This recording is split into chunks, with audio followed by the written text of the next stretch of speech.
I'm Chris Hackett. This is my wife. Hi. Carly Hackett.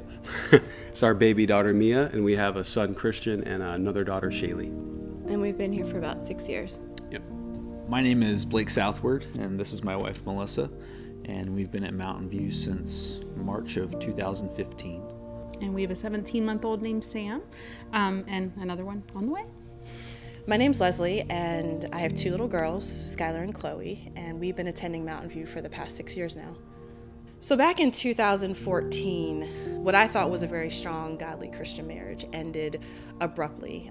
Never saw it coming. And when that happened, I went from being a stay-at-home mom full-time to suddenly becoming a single parent. And with that brought along a lot of financial challenges. God really started to speak to me about finances, or I started to learn about finances to use finances God's ways. Part of that is debt freedom, just completely trying to live debt-free, saving up an emergency fund so that you don't have to run back to credit and debt and that kind of thing. Living below our income stream. So it's been a cool journey, and we're still in the middle of the journey. But God has really just been faithful in each step of the way. And it hasn't felt like that much of a sacrifice. It's actually felt really neat to feel like we're handling our money God's ways and seeing how He's blessing that. I found myself getting free food weekly from a local outreach center and applying for government assistance. And it was at that moment where I realized, I really have no control over my finances. And several years down the road, I made the decision that I'm going to give a portion of the little bit that I have and give that back to God and just trust Him and see what happens. So we were first challenged to trust God with our finances back in 2014. We were getting ready to get married, and we were talking about combining our finances. We realized that neither of us were good at managing money, and so we were looking for some answers, and we ended up coming across Dave Ramsey's Financial Peace University. One of the reasons the program changed our lives so much is it really taught you about what the Bible has to say about money, and then takes those common sense principles and teaches you how to budget and save and to give. And in doing that, we were Christians. We would call ourselves Christians, but we didn't attend church, anything like that. But in seeing how God changed our lives with our finances, it actually spurred us to start coming here.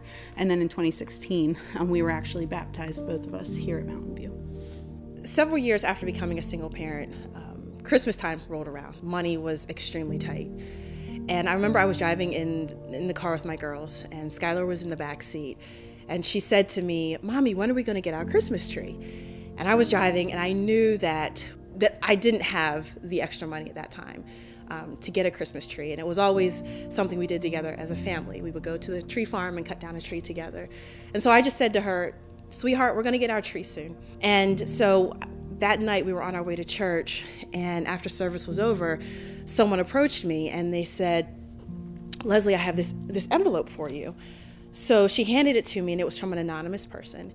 And inside of that was just the most beautiful note, and also $200 worth of cash. I remember that I was walking out of church, and tears just began to fill my eyes. And Skylar looked at me and she said, "Mommy, what's wrong?" And I just looked at her and I said, "Sweetheart, these are happy tears, because tomorrow we're going to go to the tree farm and we're going to cut down our Christmas tree." And so it was at that moment that I realized who really is in control, that God really is the one in control. Whether it's money, whether it's health, whether it's marriages, whatever it is, He's in control of it. And just by us doing our little part, He's going to take care of the rest. What excites us the most about the Vision campaign is that the church will be able to pay off the mortgage. The Bible talks a lot about debt, and it's always in a negative light. There's nothing good about debt in the Bible. Now, it's not a sin. There's nothing that says that debt is a sin, but it's classified as almost like a curse. That's something that we've really concentrated on, and we've really gotten rid of all of the debt in our life except for our mortgage, but we're all the way there, almost there. And the Bible talks about being a slave to the lender, and that's something that really has resonated with us, and we think it would just be great if the church could pay off the mortgage, and it would just be a great blessing. What excites me is just to see what God is going to do.